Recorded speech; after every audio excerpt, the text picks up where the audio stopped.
2018년도 봄과 여름 사이에 당시 전주에서 사역을 하고 있었는데 구역 예배 중에 갑자기 권사님 한 분이 아버지 신방을 요청을 하셨었습니다. 병원 이야기로는 아버지가 얼마 살지 못할 거라는 이야기를 들었노라고 아버지가 마지막 가시기 전에 신방을 한번 했으면 좋겠다 라고 요청을 하신 겁니다. 그러면서 붙인 이야기가 아버지가 한 번도 교회를 가본 적이 없다는 겁니다. 우리 김영건 목사님도 아시겠지만 초신자 한 번도 교회 가본 적이 없는 불신자 신방을 하는 것이 굉장히 부담스럽습니다. 더더구나 이번 신방이 인생에서 마지막 신방이 될 가능성이 가장 큰 분한테 신방을 가야 합니다. 마음이 얼마나 부담이 컸는지 목요일 오후에 신방 요청을 받았는데 그때부터 소화가 안 되는 겁니다. 무슨 말씀을 전해야 될까? 이 고민으로 목요일 저녁을 꼴딱 보내고 금요일을 또 보내고 토요일도 갔고 주일까지 갔습니다. 본문도 못 잡았으니 이거 다음 주 목요일이면 신방을 가야 되는데 월요일 새벽에 새벽기도 차량 운행을 가려고 자동차 시동을 켜놓고 5분 예열하는 시간 동안 사무실에 앉아서 기도를 하고 있었습니다. 그러다가 문득 편 말씀이 오늘 본문 말씀이었습니다. 이 말씀이다. 내가 이 말씀 붙들고 말씀 전하고 주님이 은혜 주시면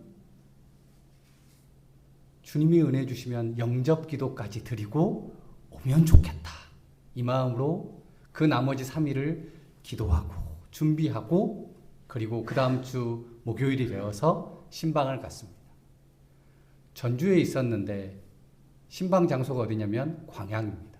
지금은 완주 순천간 고속도로가 놓였는데 제가 전주에 막 신방을 교회를 옮겨가고 아직 순천까지 고속도로가 놓이지 않은 때였습니다. 2시간 반, 3시간을 차를 몰고 권사님들을 모시고 신방을 가는데 가는 길 내내 그 부담에 한마디도 못했습니다. 병원에 가서 권사님 아버님을 뵀는데 너무 정정하신 거예요. 오늘 안 돌아가실 것 같아요. 오늘이 아니라 앞으로 1년쯤은 너끈히 사실 것 같은 거예요. 어찌 되었든 내가 할 일은 해야지 싶어서 오늘 본문 말씀으로 빈손 인생 무엇을 붙드시겠습니까? 제목으로 말씀을 증거하고 은혜 가운데 영접 기도까지 드리고 다시 전주로 올라오는데 제 입이 얼마나 즐거웠겠습니까? 3시간 동안 너무 즐겁게 이야기하면서 올라왔어요. 운전하면서도 그 산길을 꼬불꼬불 올라오면서도 마음이 얼마나 가벼운지 모릅니다. 권사님은 아버지 옆에 남겠노라고 광양에 남아 있었습니다. 1년은 너끈히 사실 것 같던 그 아버지, 다음날 권사님한테서 전화가 왔습니다. 다음날 아침 일찍 목사님 어제 저녁에 아버지가 하나님 나라 하나님 품으로 갔습니다 라고 전화가 온 거예요. 어제 뵀을 때는 1년은 너끈하게 사실 것 같은 그분이 영접기도 드리고 그 밤에 주무시듯이 편안하게 주님 나라로 떠났다는 겁니다. 심지어 이 권사님이 아버지가 천국 못 갔을까 봐 의심할까 봐 주님이 그 밤 꿈을 꾸게 하셨는데 금 십자가 목걸이를 차고 하얀 옷을 입고 천국 들어가는 꿈을 꾸고는 너무 기쁜 나머지 전화가 온 겁니다. 또 다음날 장례 예배 드리러 가야죠. 그런데 가는 그 길이 너무 즐거웠습니다. 왜요? 왜요? 우리가 빈손 인생으로 끝나지 않았다는 사실이, 한 영혼이 빈손 인생으로 끝나서 저 지옥불로 가는 것이 아니라 구원받았다는 믿음이 우리 안에 함께하고 있었기 때문에 그랬습니다. 제가 이 말씀을 왜 다시 들었냐면, 지난달 설교하러 교회에 왔을 때 저 자리에서 다시 이 말씀을 들려줘야겠다라는 마음의 확신이 들었습니다. 한 달 동안 이 말씀을 들었는데 편안했을까요? 이미 써놓은 설교니까. 한 달 동안 또 얼마나 끙끙댔는지 모릅니다. 저한테 그만큼 이 설교가 귀하고 복된 설교여서 또 끙끙대면서 말씀을 고치고 또 고치고 또 고쳐놓고 나서야 오늘 아침이 되었습니다. 오늘 본문을 읽은 시간적 배경으로 하면 베드로와 제자들이 주님과 함께 한 지 3년, 정확한 기간으로 하면 2년 6개월쯤 되었던 때라고 기록하고 있습니다. 며칠 전만 해도 누가 큰 자냐 놓고 제자들끼리 투닥투닥 싸웠습니다. 갑자기 엄마를 끌고 와서 주님 좌편에, 주님 우편에 앉게 해주세요. 이건 뭔 소리야? 내가 수제자인데, 내가 주님의 사랑받는 제자인데 나보다 더 높은 자리에 앉으려고 한다니 투닥투닥 싸웠습니다. 그런데 그랬던 제자들이 그 높은 기대, 그 위대한 기대는 철저하게 부서지고 무너져 내려서 오늘 빈손, 빈배에 올라탔다라고 성경 기록하고 있습니다. 그 며칠 사이 베드로와 제자들에게 무슨 일이 있었느냐? 동산으로 찾아온 사람들에게서 주님을 버려두고 도망쳤습니다. 대제사장들의 하인들이 검과 몽치를 들고 쫓아왔노라. 예수님을 잡기 위해서, 붙들기 위해서 왔노라 라고 기록하고 있습니다. 그들 앞에서 도망쳤습니다.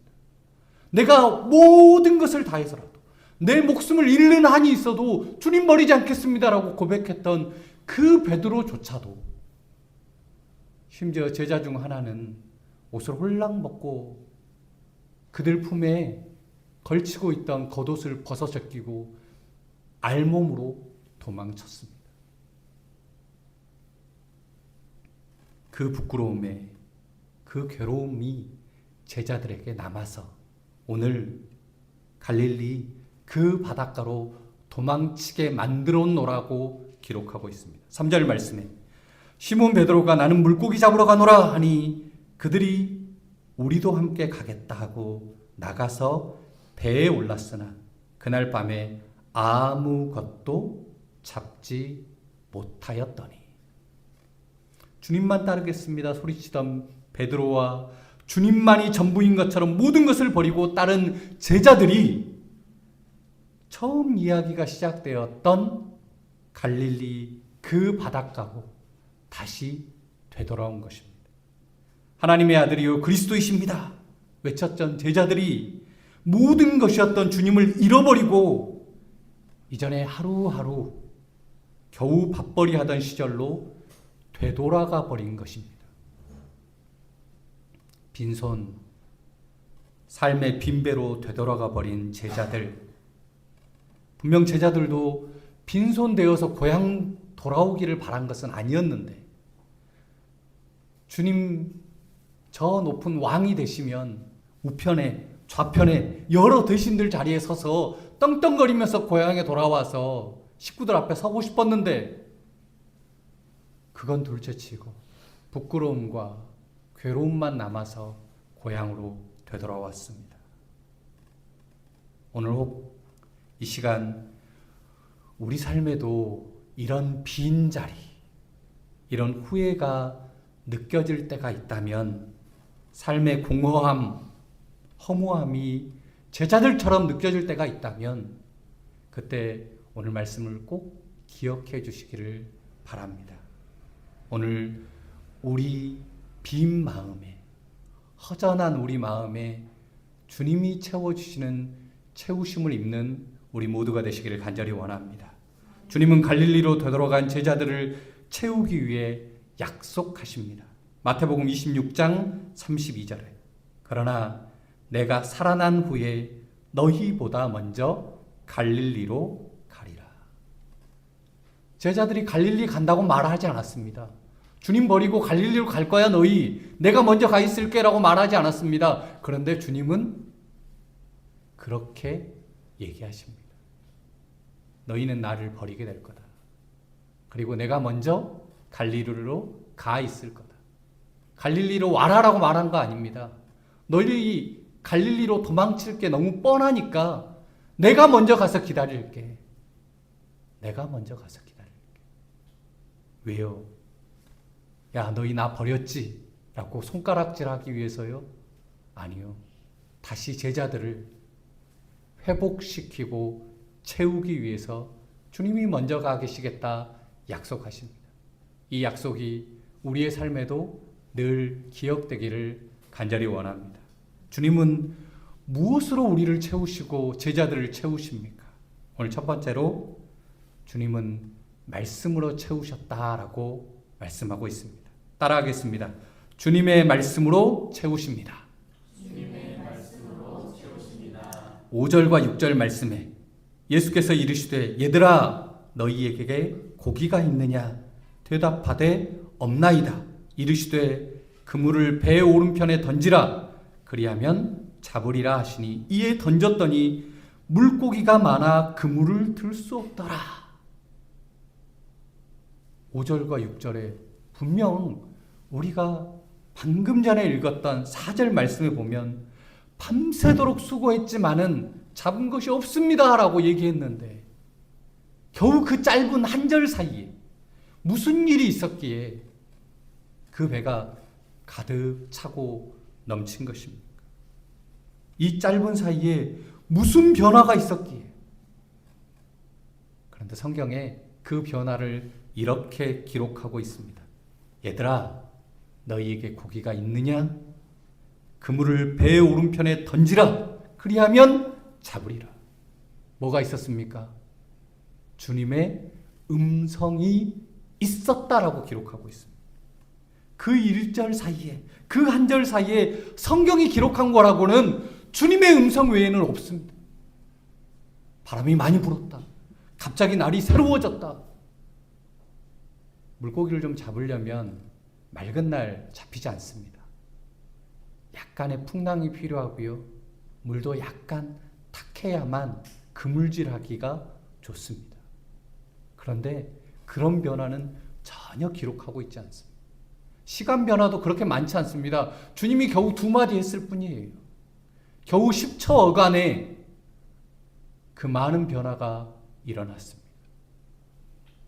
주님의 음성이 빈손, 빈배를 가득 채우기 전에 그 갈릴리 바다 그 새벽을 가득 채우는 것은 오직 주님의 음성밖에 없었다라고 기록하고 있습니다. 처음 주님을 만났던 때에도 지금처럼 베드로는 빈손 빈배였습니다. 처음 주님을 만났던 때에도 그 모습 그대로 밤새도록 수고했지만은 얻은 것이 없던 삶이었습니다. 그 빈 것을 채운 것, 그때에도, 그 아침에도 주님은 주님의 음성으로 베드로의 빈배를 가득 채웠었나라고 성경은 기록하고 있습니다. 왜 성경은 앞과 뒤에 그 이야기를 기록해 놓았을까? 우리의 삶에도, 우리의 인생에도 필요한 것이 이것이라고 얘기하기 위해서입니다. 그게 뭡니까? 주님의 음성, 말씀인 것입니다. 누가 갈릴리에서 나고 자라 평생 고기잡이 하던 어부에게 고기 잡는 법을 가르칠 수 있습니까? 그런 베드로에게 주님은 처음 만난 그때에도 십자가의 죽음으로 도망쳐 숨은 지금도 여전히 말씀으로 들려주십니다. 그물을 내려라. 빈 그물을 내려라. 들려지는 주님의 음성이 베드로의 그 빈배, 텅 비어버린 인생을 가득 채웠던 것입니다. 주님의 음성에 베드로가 자신을 숨기지 못합니다. 성경은 50칸 떨어져 있다라고 얘기합니다. 50칸이라는 단위가 지금 우리가 쓰는 단위로 하면 90m. 저는 눈이 좋지 못해서 90m 떨어지면 사람을 구별하지 못합니다.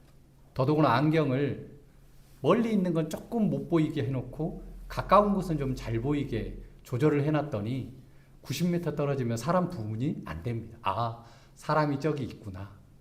내가 아는 옷이네 정도만 구분합니다. 베드로와 제자들은 눈이 좋았을 것 같아요. 왜냐하면 저희처럼 TV 보지 않고 스마트폰 보지 않으니까 더 좋았겠지요. 근데 그 새벽이라고 기록하고 있습니다. 갈릴리 호수의 그 새벽에 무슨 일이 일어났을까요? 안개가 가득 몰려 들어와서 거기에 사람이 있는 것 같긴 한데 어른거리는 그림자는 있는데 누구인지 몰랐을 겁니다. 그런데 베드로가 물로 뛰어내립니다. 주님이시다. 사랑하는 제자가 주님이라는 사실을 알았습니다. 어떻게 알았어요? 그때에도 주님은 말씀하셨고 지금도 말씀하셔서 이 기적이 일어났으니 그 기적의 주인이 누구인지를 깨달았던 것입니다. 안디옥에 내려가던 두 제자가 주님과 함께 이야기하고 함께 할 때까지만 해도 몰랐습니다. 주님이신지 몰랐습니다. 그런데 함께 먹고 마실 때 주님의 들려주시는 그 말씀을 들을 때에 주님은 눈앞에서 사라져버렸습니다. 그런데 알았습니다. 우리와 함께 하시던 그분이 주님이신 줄 알았습니다. 어떻게 해요? 말씀하실 때 가슴이 뜨겁지 아니하더냐? 말씀하실 때 알았습니다.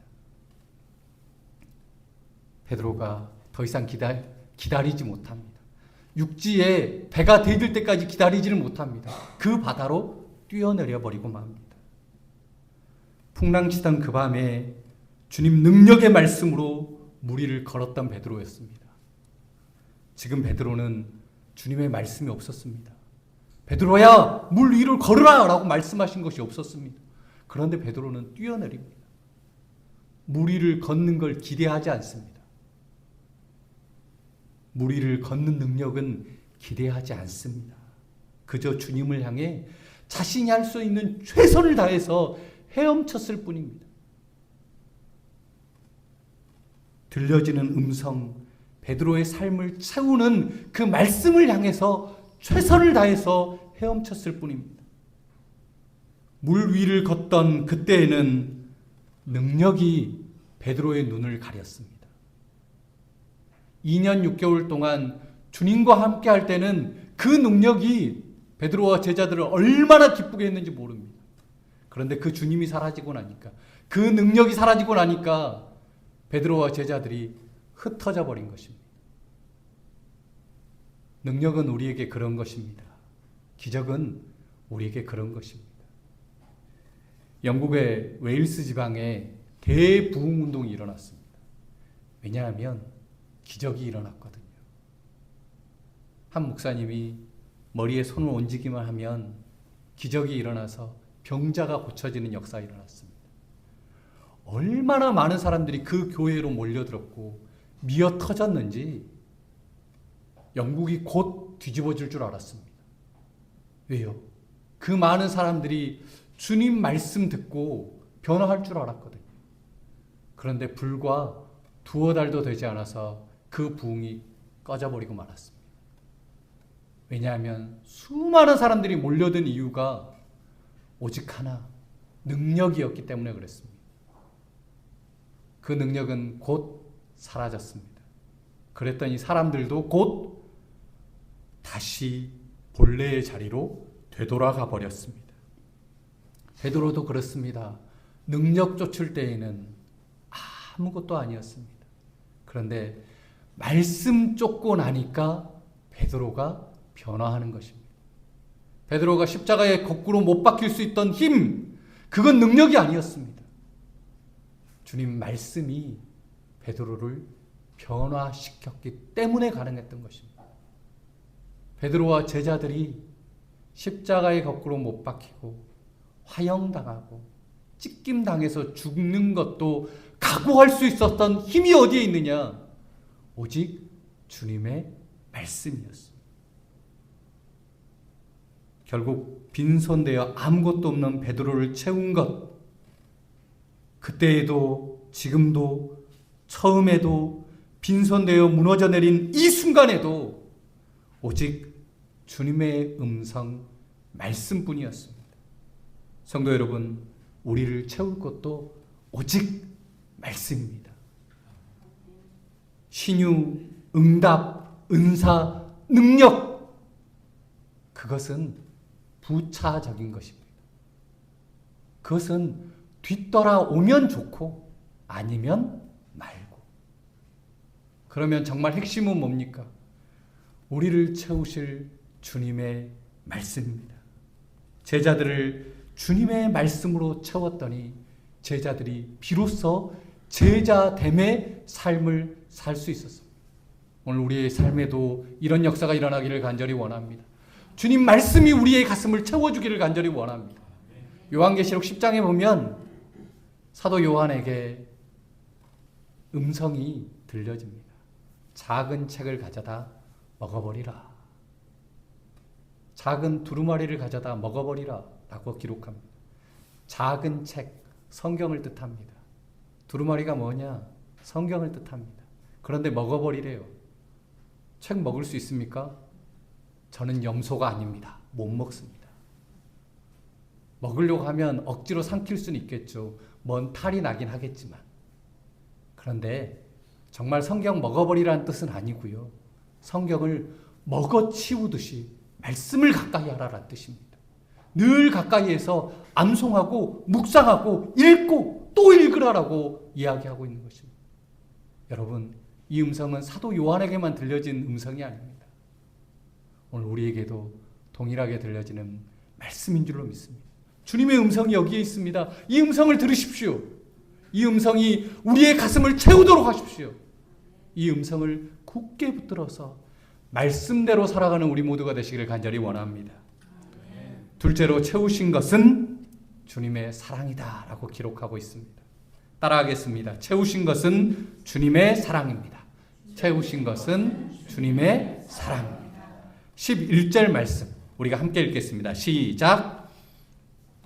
11절 말씀 다시 읽겠습니다. 요한복음 21장 11절요. 시작.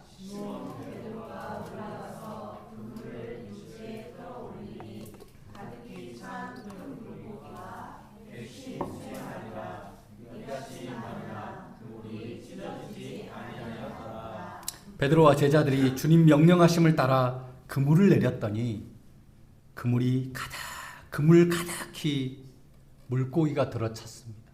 얼마만큼요? 배가 가라앉아 버릴 만큼. 그물이 찢어질 것만 같이 가득 잡았다라고 기록하고 있습니다. 요 물고기가 얼마나냐면 저희가 생각하는 물고기가 기껏해야 손바닥만 하겠지만 갈릴리의 이 물고기는 저희 것보다 좀 큽니다. 저희가 일반적으로 잡는 물고기가 요만하다면 그 호숫가에서 잡히는 물고기는 저희 것보다 많이 늘어나서 2배 즈음하는 물고기입니다. 이런 물고기가 153마리, 그것도 부피가 굉장히 큰 넓적한 형태의 물고기입니다. 그런 물고기가 잡혔으니 저희 나라에서 일반적으로 작게 타는 그 배보다 훨씬 작은 그 배가 가득 잠겨버리는 겁니다. 아무것도 잡지 못해서 허탕친 것이 아니라 이제는 가득 차서 만선이 되었다라고 기록하고 있습니다. 얼마나 즐겁겠습니까? 얼마나 행복하겠습니까? 제 기억에는 이런 만선의 기억이 있습니다. 제 아버지는 어부셨거든요.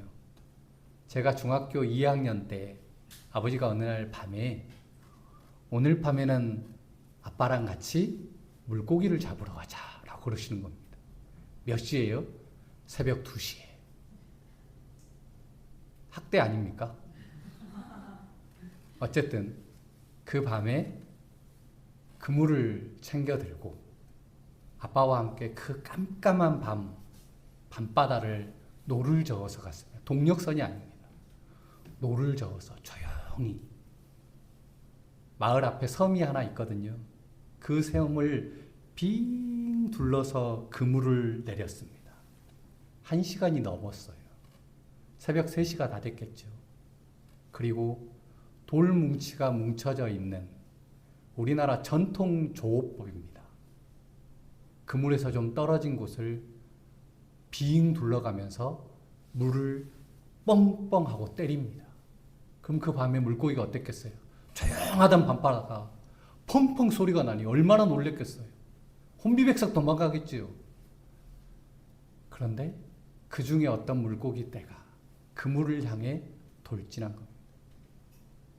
그물을 건져 올립니다. 요즘에 TV에 보니까 와 많이 잡았어요. 그런데 띄엄띄엄. 그런데 그날 밤 제가 본 그 그물은요, 그물이 은빛으로 가득 빛나고 있었습니다. 전어떼가 그 그물에 걸렸거든요. 전어가 밤바다에 후레쉬 불빛에 비쳐서 보이면 갈치만큼이나 빛나 보입니다. 그런데 그물이 온 그물이 빛나 보였습니다. 얼마나 재밌었을까요? 얼마나 즐거웠을까요? 30년이 지났는데도 제 기억에 그 은빛의 그 모습이 여전히 남아 있습니다. 가지고 왔는데요, 잠이 오질 않습니다. 그 그물이 생각이 나서 잠이 오질 않습니다. 밤새도록 어머니 아버지가 둘이 앉아서 그 그물에서 물고기를 빼냅니다. 다음날 아침이 되었는데도 그물을 여전히 빼고 있습니다. 심지어 언제까지 뺐느냐? 정오가 될 때까지 그물에서 물고기를 뺐습니다. 겨우 1시간 조업했는데 그물 빼낸 시간만 해서 7, 8시간이 걸렸습니다. 동네 사람들이 놀랐습니다. 얼마나 많이 잡았는지. 그런 즐거움이 오늘 베드로와 제자들에게 있었다라고 기록하고 있습니다. 그런데 우리 관심에는 그런 축복이 우리 삶에도 가득하기를 바라는데 성경은 관심이 거기에서 뚝 하고 끊깁니다. 153마리 물고기 잡았노라. 예, 거기서 끝. 더 이상 얘기하지 않습니다. 성경은 더 이상 관심을 주지 않습니다. 심지어 베드로는 그물을 다 끄집어내지도 않았는데 배에서 뛰어내려 버립니다. 왜입니까? 잡은 물고기가 베드로와 제자들의 빈 마음을 채울 것이 아니기 때문이었습니다. 잡은 물고기는 사라질 것입니다. 시장에 팔려나가든 먹어치워 없어지든 아무것도 아닌 다시 빈손될 것이 뻔한 이야기입니다. 그리고 내일 밤 다시 그 그물을 챙겨 들고 다시 물고기 잡으러 베드로와 제자들은 그것으로 채우면 되돌아와야만 하는 것입니다. 아무것도 아닌 그것, 사라져버릴 세상 것으로 채운 결과가 그렇습니다. 주님은 빈 제자들의 마음을 없어질 것으로 채우기를 원치 않으신다라고 성경은 이야기하고 있습니다. 없어지지 않을 영원한 것, 그것으로 주님은 우리를 채우기 원하신다라고 말씀하고 있습니다. 그것이 무엇입니까? 15절 말씀에 그들이 조밥 먹은 후에 예수께서 시몬 베드로에게 이르시되, 그 다음 함께 읽겠습니다. 시작. 요한의 아들 시몬아, 내가 이 사람들보다 나를 더 사랑하느냐? 무엇으로 채우십니까? 주님 사랑으로 채우신다라고 말씀하고 있습니다. 빈 마음, 주님이 보여주신 헌신적인 사랑의 고백으로 채우셨다라고 기록하고 있습니다. 물론 언어적으로 얘기하면 예수님은 아가페 사랑을 고백했지만 제자는 필레오 사랑, 친구의 사랑으로만 고백했네요 라고 이야기하는 건 많이 있지만요. 우리 한글에서는 굳이 구별하지 않잖아요. 사랑으로 채우셨다라고 기록하고 있습니다. 오늘 이 시간 우리도 주님 사랑으로 채움받기를 간절히 원합니다. 창세기 말씀에 하나님은 그 형상대로 사람을 창조했노라고 기록하고 있습니다. 하나님의 그 형상이라는 것이 우리의 모습, 그런데 눈 2개, 콧구멍 2개, 코 하나, 입 하나, 귀 2개, 물론 좀 다른 분들도 있습니다. 그 형상을 이야기하는 것 아닙니다. 주님이 말하는 그 형상, 하나님의 형상이 뭘까? 신학에서는 너무 분명하게 얘기합니다. 하나님의 형상은 하나님의 특성을 담는 것. 하나님의 전능함, 하나님의 전지함, 하나님의 특별한 여러 것들이 있지만 그 중에 가장 닮은 것이 뭘까? 사람에게서 하나님의 가장 닮은 모습을 찾으려고 하면 그건 사랑인 것입니다. 하나님의 대표적인 특징이 사랑이기 때문에 그렇습니다. 그 말은 우리 안에 하나님과 닮은 꼴인 사랑의 자리가 있었다라고 이야기하는 것입니다. 근데 과거형으로 얘기했습니다. 왜요? 우리가 죄를 저지름으로 말미암아 그 자리를 잃어버렸기 때문에 그렇습니다. 하나님의 사랑을 잃어버리고 텅 빈 이 마음을 채우기 위해 사람들은 여러 가지 방법을 다했습니다. 이상한 나라의 앨리스라는 책에 보면 앨리스와 함께 이상한 나라의 도로시, 제가 정확하게 소설이 기억이 안 나요 지금. 그런데 함께 동행하던 친구들이 있습니다. 허수아비, 나무꾼인 양철 로봇, 그리고 겁쟁이 사자가 뒤따라옵니다. 다 채우기를 원했습니다. 빈 것이 하나씩 있었거든요. 허수아비는 머리가 텅 비었습니다. 왜요? 지프로 만들어졌어요. 그래서 가득 채우기를 원했습니다. 결국 뭘로 채웠어요? 자기는 이것저것 집어넣으려고 못을 집어넣었는데 결국은 그는 지혜로운 사람이라 그 모든 것을 빼버리게 됩니다. 그리고 자신에게 있는 머리를 채우는 것이 있다라는 것을 알았습니다. 겁쟁이 사자는 알았습니다. 자신에게는 누구보다 뜨거운 사자의 심장이 흐르고 있다는 것을 알았습니다. 양철 로봇은 가슴이 채워지기를 원했습니다. 사랑으로 채움받기를 원했습니다. 그런데 알았습니다. 그 자리에 채울 것은 다른 어떤 것이 아니라 정말 그 사랑이라는 것을 알았습니다. 여러분, 우리에게도 이 빈 곳을 채울 것이 있습니다. 하나님의 사랑의 빈자리 뭘로 채워야 돼요? 하나님의 사랑입니다. 사람들은 다른 것으로 채우려고 했습니다. 비어 있으니까 채우려고는 했어요. 뭘로 채웠어요? 물질로, 돈으로, 다른 방법으로, 아니면 하나님 아닌 다른 것으로 채우려고 했습니다. 모양이 맞지 않는 것을 억지로 집어넣으면 어떻게 될까요? 여기 연약한 가슴이 어떻게 될까요? 찢어지고 벌어지고 더한 상처를 입습니다. 동그란 구멍에 네모난 큼지막한 상자를 집어넣으려고 하니 이 마음이 어떻게 되었겠습니까? 갈기갈기 찢겨나가지 않았겠습니까? 피가 흐르고 더한 상처가 나를 찌르게 되는 것입니다. 베드로와 제자들 다른 것으로 채워질 줄 알았습니다. 그런데 주님 것 아니면 채워지지 않는다는 사실을 알게 되었습니다. 주님 말씀하십니다. 사랑을 채워넣으라. 나의 사랑을 채워넣으라. 해변에 올라온 베드로가 깜짝 놀랐습니다. 스승이 제자를 위해서 아침 조반을 준비하고 있었거든요. 당시의 문화에서는 스승이 제자를 위해서 밥상을 준비한다는 것 말도 안 되는 얘기였습니다. 그런데 주님이 그렇게 아침을 준비하고 계십니다. 뿐만 아니라 주님이 베드로에게, 제자들에게 말합니다. 내가 너를 사랑한다. 네가 나를 사랑하느냐? 그 말이 무슨 뜻이에요? 나는 너를 사랑하는데. 이게 숨어 있는 겁니다. 나는 너를 사랑하는데 너는 나를 사랑하니?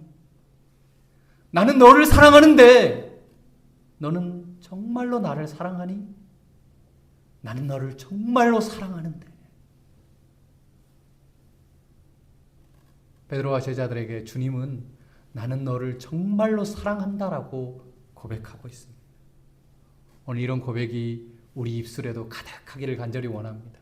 우리가 입을 여는 그 순간 우리 입술을 채우는 것이 주님 사랑해요. 이 고백 되시기를 간절히 원합니다. 셋째로는 채우신 것은 주님이 함께 하겠다는 약속입니다. 마지막으로 따라하겠습니다. 채우신 것은 주님이 함께 하겠다는 약속입니다. 베드로와 제자들에게 주님은 은혜로운 말씀으로 사랑으로 채우십니다. 가득 채우셨습니다. 그리고 베드로와 제자들에게 이렇게 말씀하십니다. 18절에 젊어서는 스스로 띠띠고 원하는 곳으로 다녔거니와 늙어서는 내 팔을 벌리리니 남이 내게 띠띠우고 원하지 아니하는 곳으로 데려가리라. 베드로에게 주님 말씀하십니다. 베드로의 미래에 관한 말씀입니다. 야, 앞으로 너는 일대 교황이라고 불리우게 될 거야. 네가 입을 열어서 복음 전하기만 하면 3,000명, 5,000명이 믿는 기적이 일어나고 놀라운 전도자라고 이름을 알리고 저 멀리까지 복음을 전하게 될 거야. 주님 근데 그렇게 얘기하지 않습니다. 베드로야, 너는 젊어서는이라고 말하는 그때가 이미 지나버렸습니다. 네가 원하는 대로 지금까지는 다녔지만 이후로는 예수 그리스도로 띠띠고 사람들에게 끌려다니게 될 거야. 그리고 너는 십자가에 못 박혀 죽게 될 거야. 주님의 예언은 이것입니다. 베드로야, 너는 앞으로 고난의 길, 고통의 길을 걷게 될 거야. 그런데 너는 나를 따르라. 이렇게 명령하고 있습니다.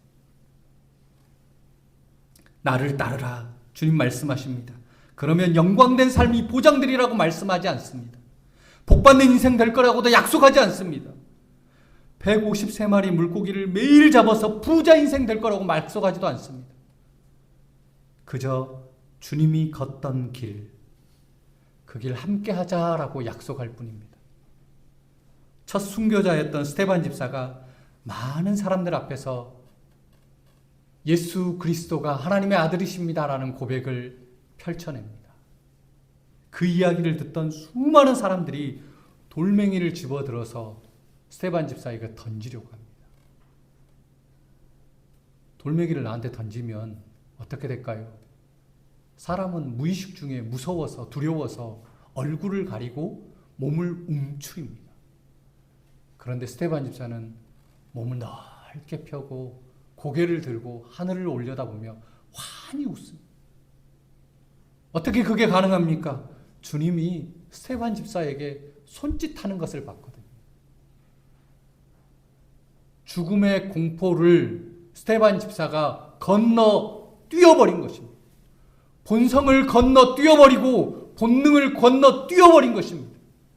무엇이 건너뛰게 한 겁니까? 주님이 함께 하겠다는 그 약속, 그 손짓을 보는 순간 모든 것을 건너 뛰어버린 것입니다. 사도 바울이 예루살렘으로 되돌아갑니다. 3차 전도 여행을 마치고 되돌아가려고 하는데 수많은 예언자들이 사도 바울에게 돌아가지 말라고 합니다. 너 돌아가면 죽게 돼. 너 돌아가면 감옥에 갇히고 결국은 죽게 될 거예요. 사도 바울이 뭐라고 하느냐? 나를 괴롭게 하지 말라고 말합니다. 나는 주님과 함께 하기 위해서 죽는 것도 각오했노라. 나는 죽음도 두렵지 않다라고 이야기합니다. 너희가 그 얘기하는 것이 나는 괴로운 거야. 내가 순교당할 것은 이미 각오했고 나는 이미 죽음을 건너 뛰어버렸어 라고 고백하고 있습니다. 베드로와 제자들, 주님은 금세 제자들을 떠납니다. 겨우 며칠 되지 않아서 주님은 저 위에 다시 승천하는 그 길을 보여주십니다. 그런데 이후에 베드로와 제자들은 죽음을 건너 뛰어버립니다. 어떻게 해요? 주님이 약속하신 약속을 믿고 매를 맞고 화형을 당하고 십자가에 못 박혀 죽는 것 건너 뛰어버립니다. 마태복음 28장 20절에 내가 세상 끝날까지 너희와 항상 함께 있으리라. 이 약속이 베드로와 제자들을 새롭게 만든 것입니다.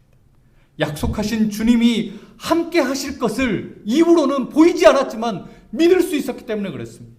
성도 여러분, 이 약속이 베드로와 제자들, 스데반 집사와 7 집사에게만 함께 한 것이었습니까? 특별한 사도들과 성도들에게만 함께하는 약속이었습니까? 3세기가 지나기 전 수많은 순교자들이 나왔습니다. 콜로세움에 끌려가서 사자박으로 또 검투사에게 목을 내어주는 수많은 십자가 앞에 매달리는 그 형벌에 처해져야만 했습니다. 그런데 그 많은 사람들이 그곳에 끌려가며 두려워하지 않습니다. 그때마다 서로 위로하던 말씀이 이것입니다. 우리의 고통은 이제 곧 끝난다. 우리 주님이 약속하신 그 약속의 복락이 우리 눈앞에 있다. 주님이 함께 하신다고 약속하셨다. 그러니 두려워하지 말아라. 그 순교자들의 담대함이 로마를 변화하게 만든 것입니다. 성도 여러분, 우리의 삶에도 이런 약속이 함께하고 있습니다. 베드로와 제자들처럼 놀라운 역사가 우리 삶에 일어나지 않는다고 할지라도, 사도 바울처럼 멀리 가서 복음을 전하는 능력이 우리에게 없다고 할지라도 주님이 약속하신 약속은 분명히 있습니다. 내가 세상 끝날까지 너희와 함께 있으리라. 내가 절대 너를 떠나지 않겠노라. 내가 범죄한다고 주님이 나를 떠나실 것 같습니까? 내가 주님이 혹 싫어하는 일을 했다고 해서 주님이 나를 떠나실 것 같습니까? 주님이 약속하셨습니다. 나는 떠나지 않겠다. 나는 너와 영원히 함께 할 거라고 약속하셨습니다. 이 약속을 늘 기억하셔서 혹 너무 외롭고 너무 피곤하고 너무 지치고 힘들 때에는 기억하십시오. 주님이 나와 함께 하신다. 실패하고 무너지고 쓰러졌을 때 기억하십시오. 주님이 나와 함께 하신다. 말씀을 마치고자 합니다. 여러분 삶에, 여러분의 그물에, 여러분의 그 손에 무엇 붙잡고 싶습니까? 나는 물고기 잡으러 가노라. 텅 비어버린 두 손을 보고 그 배와 그물을 보고 베드로는 무엇이라도 채우기를 원했지만 결국 주님 없이는 아무것도 아닌 것을 발견하게 되었습니다. 몇 날을 고생하면 어쩌면 물고기 한두 마리 잡았을 수도 있습니다. 그런데 그거 채워봐야 내 인생에는 물고기 비린내밖에 나지 않습니다. 돈으로 채워봐야, 물질로 채워봐야 내 인생에 남는 건 뭐라고요? 물고기 비린내. 주님 말씀하십니다. 나는 너의 그 빈자리를 주님의 말씀으로, 주님의 사랑으로, 주님이 해주신 약속으로 채우겠노라고 이야기하십니다. 여러분, 이런 은혜가 우리의 삶에 늘 함께 하시길 간절히 원합니다. 기도할 때마다 주님의 말씀으로 우리가 새롭게 되기를 원하고, 기도할 때마다 주님의 사랑으로 우리를 늘 지지하고 있음을 깨닫게 되고, 주님이 나와 늘 동행하신다는 약속이 늘 우리와 우리의 삶에 잊혀지지 않아서 언제 어느 때나 주님으로 인해 굳게 설 수 있는 우리 모두가 되시기를, 우리 플랜제이 교회 성도들과 교회가 되시기를 간절히 축원하옵니다. 기도하겠습니다. 거룩하신 하나님, 사랑과 은혜를 감사합니다. 주님, 우리의 삶에 잊혀지지 아니할 것을 오늘 이 시간 깨닫게 하여 주시옵소서. 주님, 우리 삶에 저 절대 잊지 않기를 원하는 것, 주님이 들려주시는 말씀 되기를 간절히 원합니다. 우리 목사님 통해서 증거되는 말씀이 매주 플랜제이 교회 성도들 귀를, 마음을 새롭게 하기를 원하오니, 또 채우기를 원하오니, 지치고 힘들 때 말씀이 깨달아지게 하여 주시고, 넘어지고 외롭고 괴로울 때마다 주님이 사랑하신다는 음성이 우리 플랜제이 교회의 성도들과 그 가정 위에 들려지게 하시며, 늘 동행하신다 약속하신 그 약속이 우리의 삶의 어려운 자리마다 들려지게 하여 주셔서 주님으로 하여금 승리케 하시는 우리 모두가 되도록 인도하여 주시옵소서. 예수 그리스도의 이름으로 기도 올리옵나이다. 아멘.